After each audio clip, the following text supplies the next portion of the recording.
ओम शांति। आज 4 अक्टूबर 2020 अव्यक्त बाप दादा के महावाक्य। डबल विदेशी बच्चों से बाप दादा की रूह रिहान। आज के महावाक्यों में बाबा ने सभी बच्चों को पुरुषार्थ अर्थ कुछ शिक्षाएं व प्रेरणाएं दी हैं। साथ ही साथ स्थिति बनाने के लिए भी विशेष इशारा दिया है। बाबा ने कहा कि आज बाप दादा डबल विदेशी बच्चों से मिलने आए हैं। बाबा ने हर एक बच्चे के श्रेष्ठ भाग्य को देखते हुए दो विशेषताएं मेजॉरिटी बच्चों में देखी। एक तो स्नेह के संबंध में बहुत जल्दी बंध गए। स्नेह के संबंध में ईश्वरीय परिवार का बनने में व बाप का बनने में अच्छा सहयोग दिया है। दूसरी विशेषता कि इस स्नेह के कारण परिवर्तन शक्ति सहज प्रैक्टिकल में लाया है। तो स्नेह की शक्ति और परिवर्तन करने की शक्ति, इन दोनों ही विशेषताओं को हिम्मत से धारण कर अच्छा सबूत दिखाया है। बाप दादा ने बच्चों की विशेषताओं पर आपस में रूह रिहान की और कहा कि बाबा ने इस वर्ष रिजल्ट देखा और देख रहे हैं। बाबा कहते कि साकार में मिलन के लिए समय की हद रखनी पड़ती है, लेकिन अव्यक्त रूप के मिलन में समय की कोई हद नहीं होती है। जितना चाहे उतना मिलन मना सकते हैं।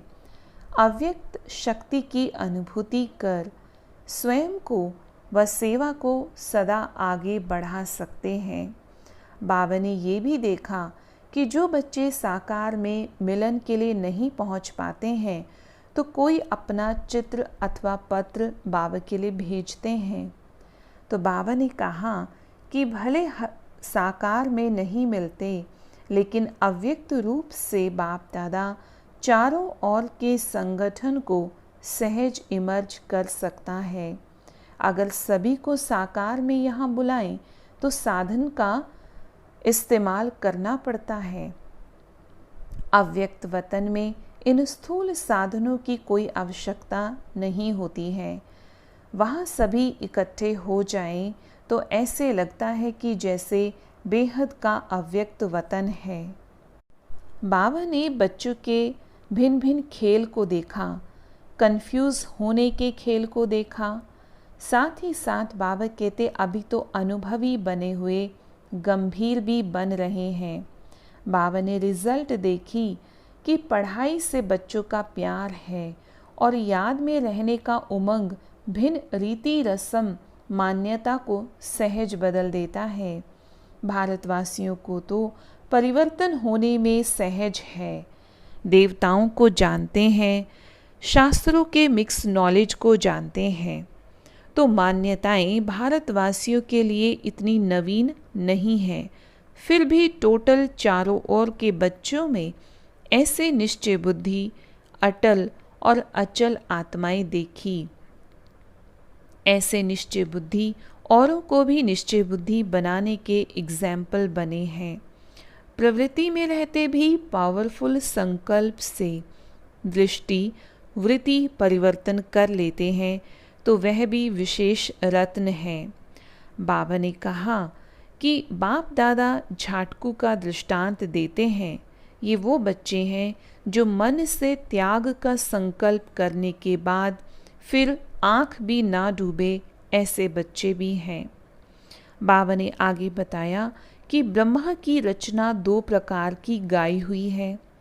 एक, ब्रह्मा के मुख से ब्राह्मण निकले, और दूसरी रचना, ब्रह्मा ने संकल्प से सृष्टि रची। तो ब्रह्मा बाप ने कितने समय से श्रेष्ठ शक्तिशाली संकल्प किया है, जो कहलाएंगे तो शिववंशी, लेकिन शिव कुमार शिव कुमारी के बजाय ब्रह्मा कुमार ब्रह्मा कुमारी ही कहेंगे। तो ब्रह्मा बाप ने विशेष श्रेष्ठ संकल्प से आह्वान किया, अर्थात रचना रची है। तो ये ब्रह्मा के शक्तिशाली संकल्प से आह्वान से साकार में पहुंच गए हैं। बाबा ने समझाते हुए कहा कि संकल्प की रचना भी कम नहीं है, जैसे संकल्प शक्तिशाली है तो दूर से भिन्न पर्दों के अंदर से बच्चों को अपने परिवार में लाना था। श्रेष्ठ शक्तिशाली संकल्प ने प्रेर कर समीप लाया। इसलिए ये शक्तिशाली संकल्प की रचना भी शक्तिशाली है। कईयों का अनुभव भी है कि जैसे बुद्धि को कोई विशेष प्रेरणा कर समीप लेकर आ रहा है, तो ऐसे चैतन्यता का अनुभव होता है। अभी आगे और भी शक्तिशाली रचना का प्रत्यक्ष सबूत देते रहेंगे। अब बचपन का समय समाप्त हुआ। अभी अनुभवी बन औरों को भी अचल अडोल बनाने का अनुभव कराने का समय है। अब सदा समर्थ बन निर्बल आत्माओं को समर्थ बनाते चलो। आप लोगों में निर्बलता के संस्कार होंगे तो दूसरों को भी निर्बल बनाएंगे। अब समय कम है और रचना ज़्यादा से ज़्यादा आने वाली है। इतनी संख्या में ही खुश नहीं हो जाना कि बहुत हो गए। अभी तो संख्या और बढ़नी ही है। लेकिन जैसे आपने इतना समय पालना ली और जिस विधि से आप लोगों ने पालना ली, अब तो वह भी परिवर्तन होता जाएगा। पीछे आने वालों में अंतर होता जाएगा। तो थोड़े समय में आप सभी को उन बच्चों को भी शक्तिशाली बनाना है। स्वयं उन्हों की श्रेष्ठ भावना तो होगी ही, लेकिन आप सभी को भी ऐसे थोड़े समय में आगे बढ़ने वाले बच्चों को अपने संबंध और संपर्क का सहयोग देना ही है, जिससे उन्हों को सहज आगे बढ़ने का उमंग और हिम्मत हो। अभी यह सेवा बहुत होनी है। सिर्फ अपने लिए शक्तियाँ जमा करने का समय नहीं है, लेकिन औरों के प्रति भी शक्तियाँ इतनी जमा करनी है जो औरों को भी सहयोग दे सके। सिर्फ सहयोग लेने वाले नहीं बनो, लेकिन सहयोग देने वाले बनो। पीछे आने वालों को थोड़े समय में सर्व शक्तियों का अनुभव कराना ही है और उनको करना भी है। जैसे कल्प वृक्ष में दिखाते हैं कि लास्ट में आने वाली आत्माएं भी चारों स्टेजेस को पास ज़रूर करती हैं, ठीक वैसे ही सभी बच्चों को भी सर्वशक्तियाँ अनुभव करनी ही है। स्टूडेंट लाइफ का भी और साथ साथ सेवाधारी का भी अनुभव करना ही है। सेवाधारी अर्थात सदा उमंग उत्साह का सहयोग देने वाला। तो ऐसी सेवा कर उन सब बच्चों का योग बाप से जोड़ना है। एक दो के योगी नहीं बनना है। एक दो से योग लगाना नहीं शुरू करना है, लेकिन बाप समान बनाकर बाबा से योग लगवाना है। शक्तिशाली आत्मा बन शक्तिशाली बनाना है। यही विशेष दृढ़ संकल्प सदा स्मृति में रहे। अच्छा, चारों ओर के सभी बच्चों को विशेष स्नेह संपन्न याद प्यार दे रहे हैं। सदा स्नेही, सदा सहयोगी और शक्तिशाली ऐसी श्रेष्ठ आत्माओं को बाप दादा का याद प्यार और नमस्ते। बाप दादा ने विशेष प्रेरणाएं देते हुए 3 बातें बच्चों को कही। पहला, बाबा ने कहा बाप दादा सभी बच्चों को यही श्रेष्ठ संकल्प बार बार स्मृति में दिलाते हैं कि सदा स्वयं भी याद और सेवा के उमंग उत्साह में रहो। खुशी खुशी से आगे तीव्र गति से बढ़ते चलो और दूसरों को भी ऐसे ही उमंग उत्साह से बढ़ाते चलो। और चारों ओर के बच्चे जो नहीं पहुंच सके, उन सब के रिस्पॉन्ड में बाप दादा ने सभी को पदम गुना दिल से याद प्यार भी दी।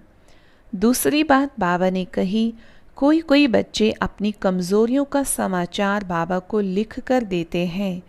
तो बाबा को लिख दिया तो माना बाप को दे दिया, तो दी हुई चीज़ फिर अपने पास नहीं रह सकती। कमज़ोरी दे दी फिर उसको संकल्प में भी नहीं लाना है।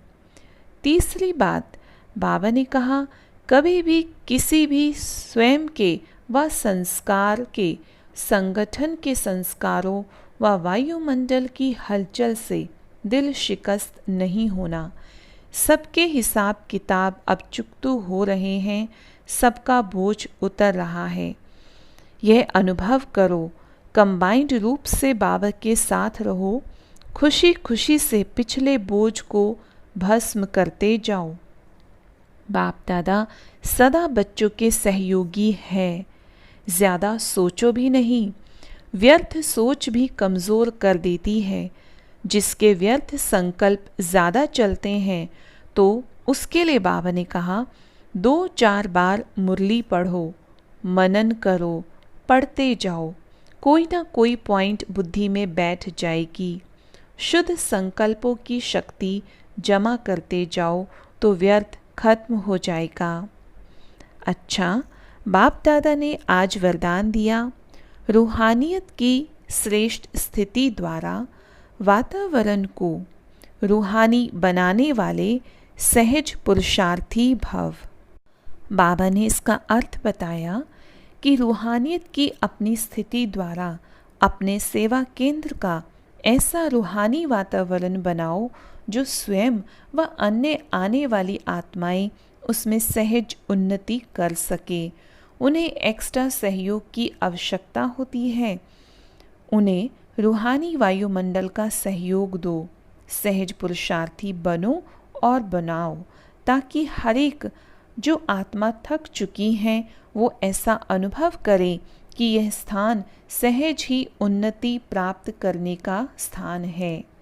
आज बाबा ने स्लोगन दिया, वरदानी बन शुभ भावना और शुभ कामना का वरदान देते रहो। अच्छा, ओम शांति।